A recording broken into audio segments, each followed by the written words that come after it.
एक 5वीं बोर्ड के बच्चे ने लिखा कि मैं बड़ा होकर तस्कर बनना चाहता हूं और इसके लिए मुझे काले कांच की स्कॉर्पियो लानी पड़ेगी, फिर चित्तौड़ जाऊंगा और पुलिस से बचते हुए डोरे लेके आऊंगा। छोटे बच्चों से मैं ये पूछना चाहता हूँ, जहाँ भी बैठे हैं छोटे छोटे बच्चों, क्या किसी तस्कर का सम्मान इस फकीर की तरह हो सकता है? क्या जो मजा इस फकीरी में है वो कहीं दौलत में नहीं है।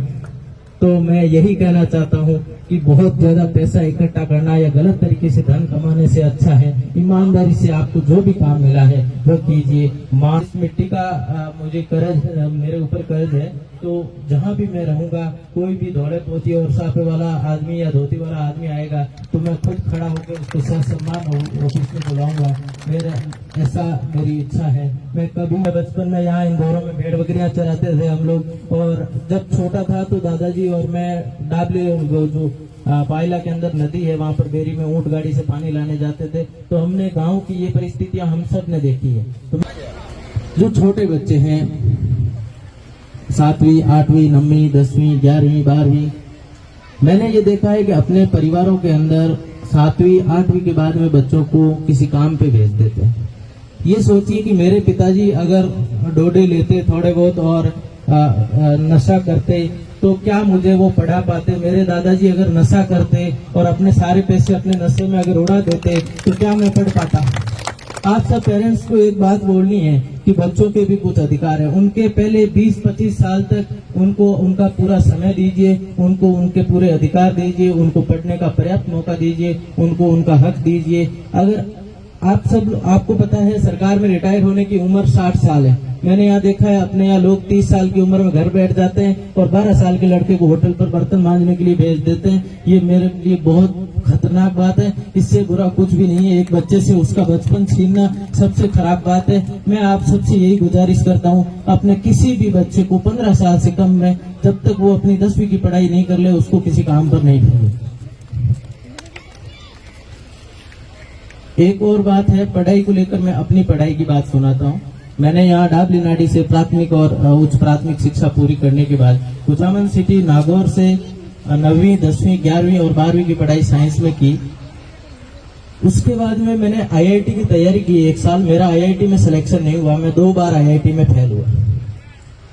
आपको पता है एक बात कही जाती है कि असफलता है वो अनाथ होती है और सफलता के 100 बाप होते हैं। तो कई बच्चे मेरे साथ एग्जाम दिया है जिन्होंने, वो असफल हो गए किसी कारणवश, लेकिन प्रत्येक प्रयास करने वाले बच्चे का हौसला बढ़ाना जरूरी है। मैं ये मानता हूँ कि बहुत सारे लोगों ने 3000 लोगों ने लगभग इंटरव्यू दिया और उनमें से 1000 लोग सेलेक्ट हुए। मेरा 500वां नंबर है। तो मैं ये मानता हूँ कि वो 3000 के 3000 मेहनती थे, किसी कारणवश रह गए। वो जिंदगी में और अच्छा काम करेंगे। पढ़ाई क्यों करना जरूरी है, मैं ये बोलना चाहता हूँ आपसे। पढ़ाई इसलिए करना जरूरी है, आप एक जाति और दूसरी जाति में बहुत भेद देखते हैं, एक धर्म और दूसरे धर्म में बहुत भेद देखते हैं। पढ़ाई करने के बाद में, सिविल सर्विस की तैयारी करने के बाद में आदमी की सहिष्णुता इस स्तर पर आ जाती है कि आदमी और आदमी में फर्क करने वाली 2 चीजें संविधान सम्मत नहीं है। कोई भी व्यक्ति को किसी भी जाति सूचक तरीके से या अपनी जाति का गौरव करना या अपने धर्म का गौरव करना, किसी को इस तरीके से परेशान करना सहिष्णुता के लिए खतरा। सबका सम्मान करें, एक आदमी होने के नाते दूसरे आदमी का सम्मान करें। किसी को भी ये हो सकता है कि आप सब लोगों ने मेरे लिए सफलता की दुआ की और मेरे को नहीं लगता कि ऐसा किसी ने मुझे रोका सफलता में सफल होने के लिए। सबने मुझे प्रेरित किया। मगर अब मेरा ये है कि मैं आईएएस बन गया हूँ, तो मेरी जिम्मेदारी ये रहेगी कि किसी का भी बच्चा अगर आईएएस बनना चाहे तो मैं ये नहीं देखूंगा कि किसका बच्चा है, किस जाति का बच्चा है, किस धर्म का बच्चा है। मैं ये देखूंगा कि सिर्फ बच्चा है और ये एक एस्पिरेंट है। अगली बार 1-2 सालों में आप देखेंगे मैं सेलेक्ट हो गया। अभी बाड़मेर से 3 जने सेलेक्ट हुए, मेरा पहला नंबर है। तो मैं अपने आप को जिस तरीके से सेलिब्रेट किया जा रहा है, मुझे नहीं पता था कि इस तरीके से सेलिब्रिटी बना दिया जाएगा। और मैं ये आपसे वादा करता हूँ कि बहुत जल्दी बाड़मेर से अच्छे रिजल्ट्स आएंगे। यहाँ से ढेर सारे engineer, scientist, doctor, IAS, IPS officers निकलेंगे। और मेरी जो सर्विस प्राथमिकताएं हैं, IAS, IPS, IRS, Indian foreign service तो जहां तक संभव है इंडियन पुलिस सर्विस मिलेगी, नहीं तो IRS या विदेश सेवा मिलने की संभावना है। तो आपके लिए ये गौरव का विषय है कि आपके गांव का बच्चा 23-24 साल का बच्चा जर्मनी में आपका एम्बेसडर रहेगा या GST का कमिश्नर रहेगा।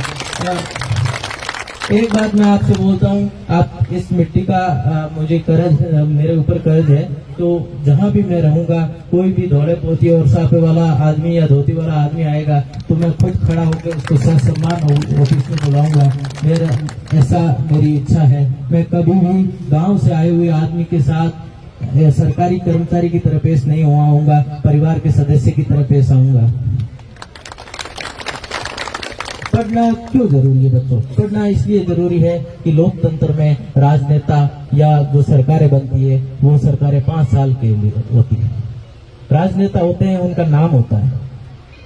हम लोग जो सिविल सर्विस में सेलेक्ट होते हैं वो एनोनिमिटी को पालन करते हैं, अनामिता को। हमारा नाम जो आज हुआ है वो हो गया, इसके बाद में हमको चुपचाप रह के काम करना है। हमारा काम अखबार में दिखना या छपना नहीं है, हमें चुपचाप जो भी सरकार होगी बिना अपना नाम रोशन किए काम करना है और शानदार तरीके से काम करना है। तो सिविल सर्विस में आने के बाद मान लीजिए एक समाज से गाँवों के बच्चे अगर सिविल सर्विस में जाते हैं, आपको पता है हरियाणा, दिल्ली, वहां से गेहूं की MSP पर खरीद होती है, लेकिन MSP पर बाजरा की खरीद नहीं होती है। आपकी फसलों के दाम कोई राजनेता नहीं दिला सकता। आपके गांव से अगर 10 IAS बन जाए तो आपके फसलों के दाम मिलेंगे। कोई नेता आके बोले कि मैं किस्मत बदल दूंगा, आप पानी ला दूंगा मैं, तो वो नहीं ला सकता। आप सब ने देखा, अगर आपकी परिवार और आपकी किस्मत केवल आपके बच्चे बदल सकते हैं। अगर उनको पढ़ लिख के डॉक्टर बना दिया, इंजीनियर बना दिया, कलेक्टर बना दिया, वही आपकी किस्मत बदल सकते हैं। और मैं ये कहना है मुझे कि अगली बार जब भी ऐसा IAS का सम्मान समारोह हो तो इस तरीके की माला साफा किसी एक आदमी पर बोझ नहीं बने। 10-15 IAS हो एक साथ और थोड़े थोड़े सब में बढ़ जाए, ऐसी मेरी इच्छा है। और एक चीज है कि मैं IAS IPS बन जाऊंगा, इसके बाद में मैं आप लोगों की कैसे मदद करूंगा मुझे नहीं पता, लेकिन मैं इतना प्रॉमिस करता हूं आपसे कि अगर कोई पढ़ने वाला बच्चा, मेरे जैसा बच्चा, मैं बचपन में यहाँ इंदौरों में भेड़ बकरियां चराते थे हम लोग, और जब छोटा था तो दादाजी और मैं डाबली जो पायला के अंदर नदी है वहां पर बेरी में ऊंट गाड़ी से पानी लाने जाते थे, तो हमने गांव की ये परिस्थितियां हम सब ने देखी है। तो मैं ये चाहता हूं कि कोई भी बच्चा समाज की किसी भी गुमनाम सी जगह पर रहे, किसी भी जाति का हो, किसी भी माजूर हिस्से से ताल्लुक रखता हो, वो जहाँ कहीं भी है उसे मेरी कहानी से मिसाल मिले, प्रेरणा मिले, ये मेरी दुआ है। वो ये भरोसा रखे कि वो जहाँ भी है खुदा उनके साथ है।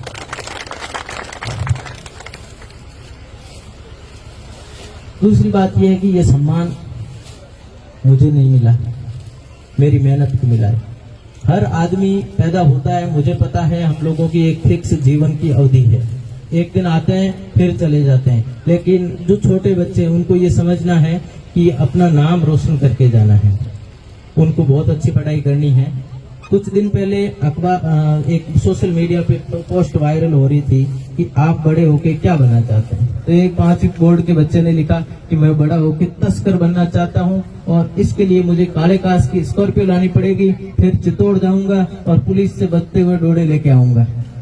छोटे बच्चों से मैं ये पूछना चाहता हूँ, जहाँ भी बैठे हैं छोटे छोटे बच्चों, क्या किसी तस्कर का सम्मान इस फकीर की तरह हो सकता है क्या?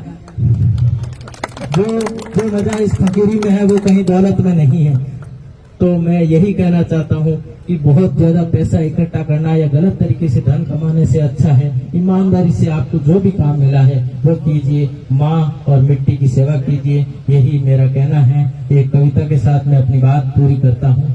जीवन पथ जटिल है ये, काल चक्र कठिन है ये, पग पग पे भेदभाव है, रक्त रंजित पांव है, किसी के सर वंश की छांव है, झूठ की रत पे डाकुओं का गांव है, ये सोच के मत बैठ जा कि ये विधि का विधान है। उठा ले ज्ञान का धनुष, एक कण भी कुछ मत मांग भगवान से, ज्ञान की कमान पे लगाते तू विजय तिलक, काल के कपाल पे ये लिख दे ये भुला से कि रोक सकता है तो रोक के दिखा मुझे, कब छीनता है अब छीन के दिखा मुझे। ज्ञान के मंच पर सब एक समान है, विधि का विधान पलट दे वो ब्रह्मास्त्र ज्ञान है। कर्म के कुरुक्षेत्र में न रूप काम आता है, न झूठ काम आता है, न जाति काम आती है, न बाप का नाम काम आता है, सिर्फ ज्ञान, ज्ञान ही आपको आपका हक दिलाता है। आप सबका बहुत बहुत धन्यवाद। मैं ये चाहता हूँ आप सब फले फूले, आप सबके बच्चे कलेक्टर बने, सबके बच्चे बहुत आगे बढ़े, मुख्य न्यायाधीश बने, बड़े बड़े अफसर बने, इस गांव का नाम रोशन हो। ये बाड़मेर जो सुदूर पाकिस्तान के पास है, ये दुबई जैसा शहर बन जाए, मेरी ऐसी